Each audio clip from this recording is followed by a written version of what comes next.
मला नाही वाटत IAS जिल्ह्याचा बॉस असतो, तो तुमच्या सर्वांच्या सेवेसाठी असतो, सिव्हिल सर्वंट. पहिला प्रॉब्लेम UPSC मध्ये सहसा येतो की तुम्ही एका क्लासेसच्या मागे जाता आणि त्याचा सिलेबसच संपत नाही. की सर्कल, तुमचे मित्र हे खूप जास्त इम्पॉर्टंट ठरतं कोणत्याही जर्नीमध्ये. व्यासपीठावरील समस्त मान्यवर, माझे गावकरी मित्र मंडळी, बंधू भगिनींनो आणि माझ्या वडिलांच्या वयाचे माझे काका, सगळ्या समस्त काकू मित्रमंडळी, तिकडची भावकी, सगळे नाते, ऋणानुसंबंध. आणि सर्वप्रथम मला आठवण काढायची आहे माझ्या आजोबांची, माझ्या आजींची, नानासाहेब मानाजी तिडके आणि गजराबाई नानासाहेब तिडके. ते आज असते हे सर्व पाहायला तर त्यांना खूप जास्त आनंद झाला असता. माझे आजोबा म्हणायचे की माझ्या वडिलांना क्लास 1 ऑफिसर करायचे, तर ते थोडं नशीब असतं म्हणा, किंवा नशीब असं गोल फिरून कधीतरी काम करतं आणि माझ्या रूपात आलं हे माझं भाग्य, सौभाग्य आणि तुमच्या सर्वांचे आशीर्वाद आणि माझ्या माता पितांची पुण्याई. आता काय होतं की मी म्हणजे एवढं असं पब्लिक स्पीकिंग कधी केलेलं नाहीये आणि तुम्ही मला पुत्रासारखं प्रेम दिलेलं आहे, तर पुत्र काही चुकीचा बोलला तर माफही करायचं असतं, ते तुम्ही आता थोडं लक्षात ठेवा. आणि कसं आहे, मी 4 वर्ष मुंबईत राहिलेलो आहे, सगळे मित्र थोडे नॉर्थ इंडियन होते. आता दिल्ली वगैरे मध्ये इंटरव्ह्यूचं प्रिपरेशन असताना आम्ही सहसा इंग्लिशमधूनच बोलायचो, तर एखादा शब्द वगैरे येऊ शकतो, तर त्यामुळे मी माफी मागतो. तुम्हाला जर नाही समजलं तर तिथेच थांबवा, मी माझा पुरेपूर प्रयत्न करेल मराठीत समजून सांगायचा.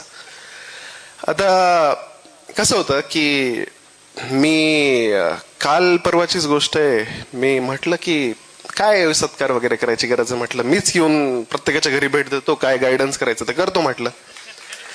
आणि पाहिलं ते पोस्टर, भव्य सत्कार. म्हटलं आता मी मुंबईत राहिलेलो आहे, दिल्लीत राहिलेलो आहे, काय भव्य असणार आहे म्हटलं. इथे येऊन तर कळलं मला की भव्य इथेच आहे, तिकडे काही नाहीये.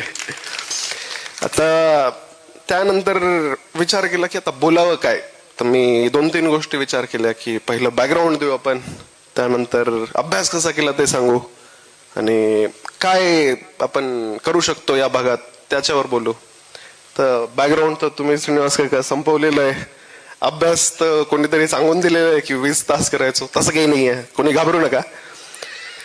आणि हे बघा की आणखीन एक गोष्ट सांगायची आहे मला की आता मी जस्ट एक्झाम संपवलेली आहे, मी ट्रेनिंग घेतलेली नाहीये, तर माझे जे विचार आहेत ते आताही रॉच आहेत, मला असं प्रोफेशनल ट्रेनिंग भेटलेलं नाहीये आणखीन. तर मला नाही वाटत IAS जिल्ह्याचा बॉस असतो, तो तुमच्या सर्वांच्या सेवेसाठी असतो, सिव्हिल सर्वंट. आणि माझी इच्छा तीच आहे. आता कुठे भेटतं काय भेटतं ते काही मला माहित नाही, पण या सर्व कार्यक्रमामुळे त्या मातीचा सेंट तर मला लागलेला आहे आणि मला नाही वाटत, जसं पप्पा म्हटले, विसरेल मी. आता इन जनरल मी तुम्हाला माझं प्रिपरेशनचं जर्नी सांगतो. मी 4 वर्ष IIT मुंबईमध्ये होतो, ते मस्त कॉलेज होतं. तिथे सगळ्या गोष्टी पाहिल्या की प्रायव्हेट सेक्टरमध्ये जॉब वगैरे कसा असतो, काय असतो, आणि शेवटी ठरवलं की IIT ठीक आहे, आता आपण UPSC करू. आणि टेक्निकली तर माझा हा 3रा अटेम्प्ट आहे. मी जस्ट डिग्री झाल्या सहज असं अटेम्प्ट दिला होता आणि क्लासेस वगैरे, म्हणजे मी एक फाउंडेशन कोर्स घेतला होता, पण 1 आठवडा फॉलो केला आणि मला कळालं की हे तर म्हणजे यांचा सिलेबस संपण्याचं हे दिसतच नाही. तर पहिला प्रॉब्लेम UPSC मध्ये सहसा येतो की तुम्ही एका क्लासेसच्या मागे जाता आणि त्याचा सिलेबसच संपत नाही, तर हे एक मेजर प्रॉब्लेम असतो. दुसरा एक प्रॉब्लेम काय असतो की सोर्सेसच खूप जास्त झाले आजकाल, की काय फॉलो करावं तेच कळत नाही, तर प्रॉपर गायडन्स लागतं. आणि इथे मी आपल्या गावातील तरुण पिढी जी आहे त्यांची मदत करू इच्छितो. तिसरं, आता म्हणजे पूर्ण त्या जर्नीमध्ये काय की पहिला मग 1 वर्ष अभ्यास केला, मग 2024चा अटेम्प्ट दिला. जसं पप्पा म्हटले की थोडा हवेत होतो की हमारा नहीं होगा तो किसका होगा, तो 0.8486 मार्क्सने गेलं माझा प्रिलिम्स. आणि ठीक आहे, म्हणजे त्याचं काय, प्रिलिम्स नसतं गेलं तरी मेन्स गेलंच असतं. असं असतं की एक गोष्ट जर प्रिपेअर्ड नसेल तर पुढचा पल्ला कसा पुढे करणार, तर ती देवाची इच्छा म्हणायची.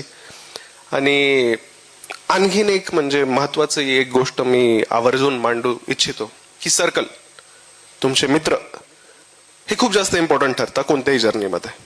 तर माझा एक मित्र होता जो सोबतच प्रिपरेशन करत होता आणि त्याने मागच्या वर्षी IPS बनला होता आणि यावर्षी माझ्यासोबत मोस्टली IAS बनेल. तर त्याच्याशी संबंध असल्यामुळे माझाही खूप फायदा झाला.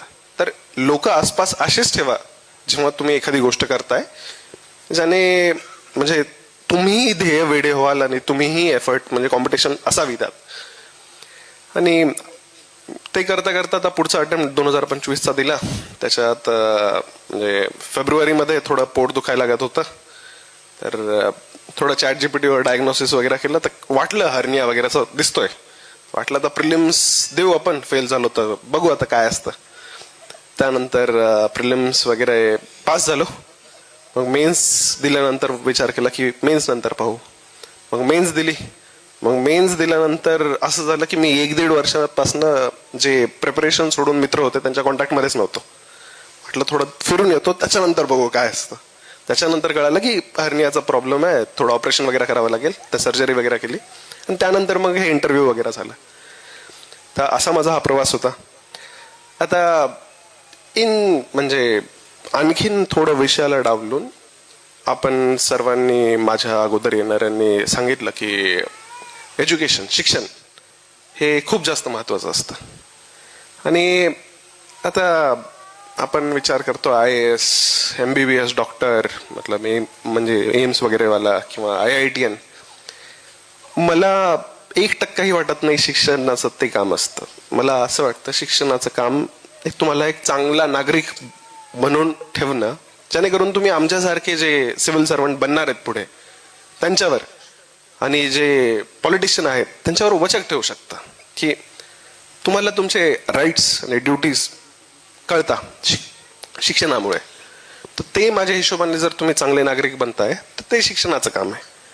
आणि त्या हिशोबाने आपण आपल्या पाल्याला हे केलं. आता तुम्ही माझ्यापेक्षा मोठे, आता मी तुम्हाला कसं सांगणार की तुम्ही तुमच्या मुलांना कसं घडवायचं. मी तुम्हाला फक्त हेच म्हणेल की जर त्या तुमच्या मुलाला असं 11वी 12वी किंवा मग स्पर्धा परीक्षांचं काहीही गायडन्स वगैरे लागत असेल तर मी इथे आहे.